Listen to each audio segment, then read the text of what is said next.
Since like 2007. Had members come and go, but we've been a solid band since then and working hard, and had a label in place for a little bit that fell apart, unfortunately. But since the original label that we were involved with, and to then being involved in the group, we've been, I guess, coming up on 2 years. Yeah, 2 years. It's 2 years solid of trying to find a new home to put out our new product, and move forward in a positive, creative direction. Yeah. Everybody knows where you keeping it at. Looking for same, but the time is hot. Popping on the corner, got a path for the block. I get some fun. And we actually got referred to Indigood from one of the guys at the label. Yeah, the president of the label that we were first involved with, which was a label called Original Signal Recordings. We had an original manager. Things just, we didn't feel like we're moving forward in the most positive of light that we wanted them to be. So we were looking for management at that time. Yeah, and he kind of referred us to it was like, hey, this may not work out. You may not think it's the right fit for their roster, but this particular guy is like one of the guys in this industry, and if you want, I'll show him some tunes. If he digs it, whatever. If he doesn't, whatever. And I think he showed him Lake Kick and maybe a couple other songs, showed him the video, and the next week we flew to New York, hung out, and just vibed with him. Yeah, you know? all in all, really. It was really cool. Yeah. Like, Bill's a stand-up dude. I think he actually told us that he actually lived in Houston for a few years. Yeah, he's been around from where we're familiar with. Yeah, and he just genuinely dug the band, I think, and we just genuinely dug him. It was just kind of vibing, so we decided to go forward with him. Yeah, so that was it. Like, our former label president introduced us to Bill, and then unfortunately our plot with the old label didn't work out, but Bill stood by us since then. We're still in search of label support to put out our first LP right now.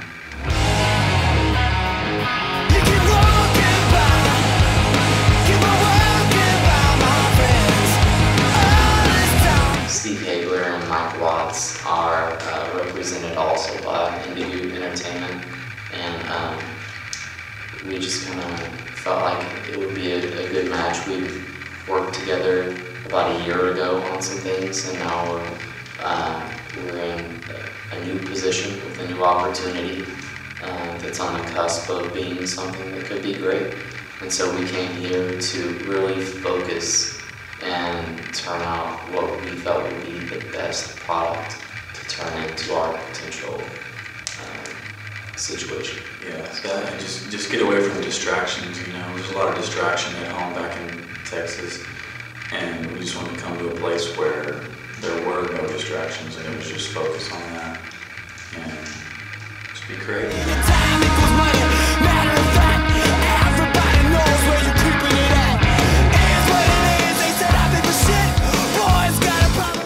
I'm an accountant. I've been crunching numbers for like 6 years, and I don't mind it. This band is fun, It'd be fun to just be a drummer and do that. I know Gabe's not here right now. He is the sign shop manager, and Bo, they're both in that control room right behind us, working hard on vocals. And Bo, he works in the alarm security installation security industry. Yeah. What do you do, Kal? I do numerous things. Besides wear hats? We can't talk about field, but I do numerous things now. Yeah. But seriously, I just find work when I can. I do contract work for a buddy, and I hang signs up in stores, take them down, fun, you know, just do stuff like that. And just you catch me on any given week, I'll tell you what I'm doing. You just gotta catch me. It's nothing the same every day. I don't like being held inside of walls and you know, cubicles. You know, I'm a very outside worker. Man, I don't even have a window in my office. I think that's horseshit. I think if I want to turn in like the right kind of numbers, I need a view, baby. I need to be like, I feel good about this because I feel good about everything I see. See, that's why I work outside. I like working outside if I can. I like it. So, is this the first time you guys have worked with a producer while you're writing the music, and does that, change your approach to it at all? No, it's not our first time, and I don't think it ever really changes our approach or our direction or the way that we complete things here and whatnot. Like, we work with a guy named Machine, who's from New Jersey, who was originally with a company named Crush, but come a year and a half forward, where he's now actually at Indigo, which is a really random kind of weird thing. Like, he asked us how, what our opinion was of Indigo, what we thought of them, and we had clearly nothing but good things to say, and that's why he's involved with them now and on to new and better things than where he was previously.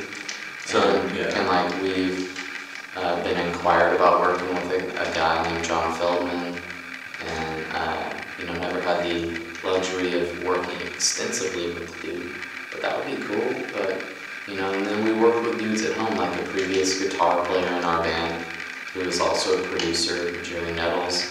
We work with him the most, and a guy also from Houston named Michael Thompson. Just people who have helped us harness, been like, I think this is what's cool about what you guys do, and helped us kind of focus in on those things and achieve the goals of where we, the origination of those goals. I don't think that it's ever been I know it's never been this particular producer swoops in and changes who American Fangs is. They've always come in and been this is what I thought since day one was cool about the band. So let's focus on these things that make y'all cool and try and make it cooler.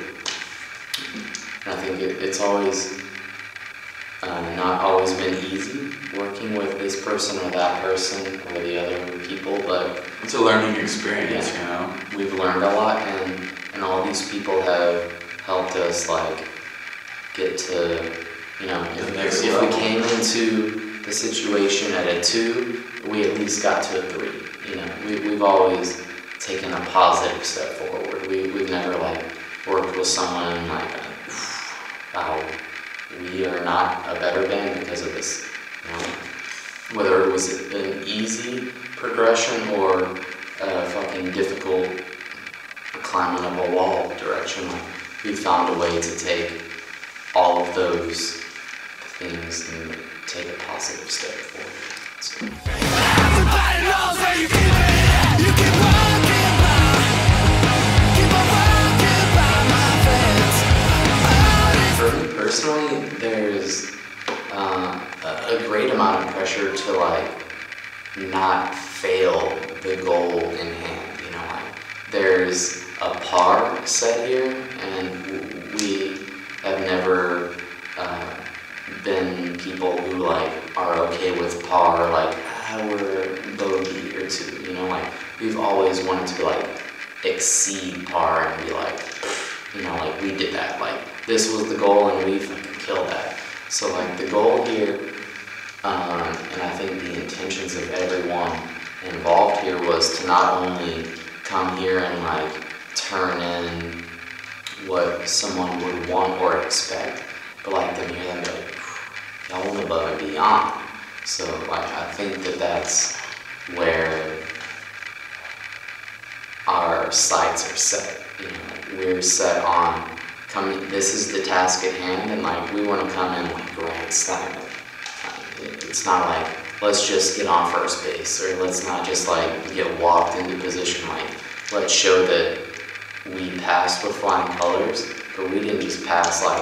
We were prepared and we came in and like exceeded all expectation.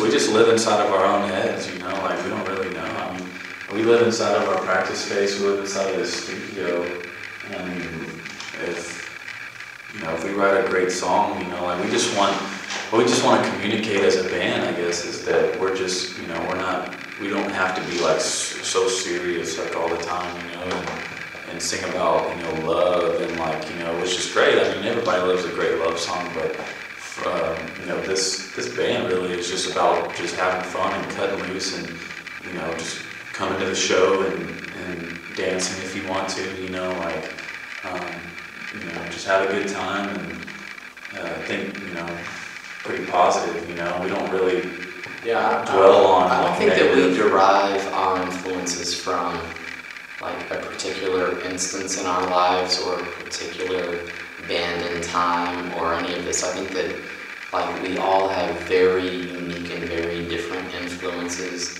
in our musical taste and in our day-to-day taste with movies, with comedians, with anything entertainment involved.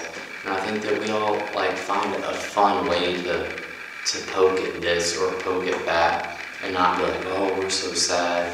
Like we've got to like push our hair in our face and like put the makeup on and like things that we've always found silly that some people are like serious about, and that's fine. Like we're not clowning on those things or saying that those things aren't relevant or meaningless. I just think that we all have really harnessed our influences from such different avenues that when we put it all together, we're able to communicate amongst each other to produce something fresh and cool that we at least like. If nobody else likes it, I think that we still have that same headspace. Like, if nobody else likes it, or if everybody's like, that sucks, at least we dig it, and we believe in it. And at the end of the day, if we dig it, and we're having fun, then people will feel that from us. Like, if we're putting out good vibes, and we enjoy what we're doing, we're not going out trying to be like, what 2011 thinks a rock star should be, or like, what a rock song should sound like, or, you know, all this stuff. I think that speaks for itself at the end of the day. That we're not trying to be this or trying to be that. We're like, fuck that, fuck this. You know, poop on that, poop on this. We're just having fun. Keep on walking by. Keep on walking by, my friends. We're about to release. We're about to release everything this band has done, from our original EP through the label bullshit we went through with our first label involvement, to the entire label search, to today. Yeah. Like, we were about to just release all that stuff for free, just to let people see the evolution of this band from us January 30th, 2009 to now, which is, you know, almost October 2011. Yeah. We've grown a lot. We've written songs that are straight punk, hardcore sounding, to like gross pop. Yeah, like to, you know, songs that could be on, you know, following a Kelly Clarkson song, you know.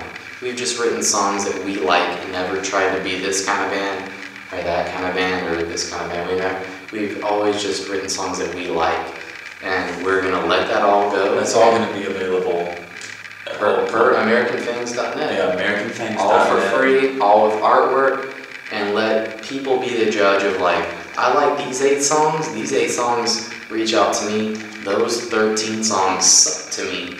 But those other 13 songs may reach out to other people.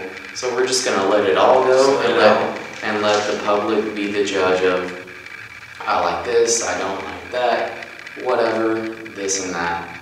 So we're just gonna let ourselves enjoy the music. Yeah. You know, enjoy the music that we've been waiting to release. If you have a good opinion a bad opinion, whatever. We're just gonna let everything that we believe in enough that has stood the test of time of our opinions and our band, we're gonna let it go. And people can download it. We have some racy artwork. We have some stuff that, like, you know, fucking PBS would put out for artwork, you know? Just like across the board. CBS cares. Yeah, so we're just gonna put it all out. People can have it for free.